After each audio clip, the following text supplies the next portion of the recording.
நீங்க வேணா ஒண்ணு பண்ணுங்க, உங்க மகனை அனுப்பி பாண்டிச்சேரியில ஒரு கட்சி ஆரம்பிக்க சொல்லுங்க.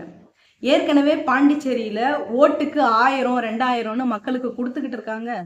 ஓட்டுக்கு அண்டா குண்டான்னு குடுக்குறாங்க. கல்லு வீடுனா இதுல வேற ஹாட் பாக்ஸ் கொடுக்குறாங்க. நியூ இயர் தீபாவளினா சிறப்பு பரிசை வேற மக்களுடைய வீடு தேடி எடுத்துன்னு போயிட்டு கொடுக்குறாங்க. உங்க பையன் கட்சி ஆரம்பிச்சா 5-6 எம்எல்ஏ வந்தா அதை வச்சு கொஞ்சம் கொஞ்சமா நம்ம மூவ் பண்ணலாம். பாண்டிச்சேரியே உடனே வித்தா ஏதாவது தப்பா பேசுவாங்க.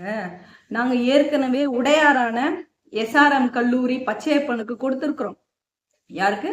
எஸ்ஆர்எம் கல்லூரி பச்சையப்பனுக்கு கொடுத்திருக்கிறோம். ரிலையன்ஸ் அம்பானிக்கு தனியார் துறையில ரயில்வே எல்லாம் ஓடுது. இப்படி கொஞ்சம் கொஞ்சமா தானே பண்ண முடியும். உடனே வித்தா எங்களுக்கு பெரிய பிரச்சனை வந்துடாது. எங்களுக்கும் விற்கிறதுல எல்லாம் இன்ட்ரெஸ்ட் இருக்கு, ஆர்வம் இருக்கு.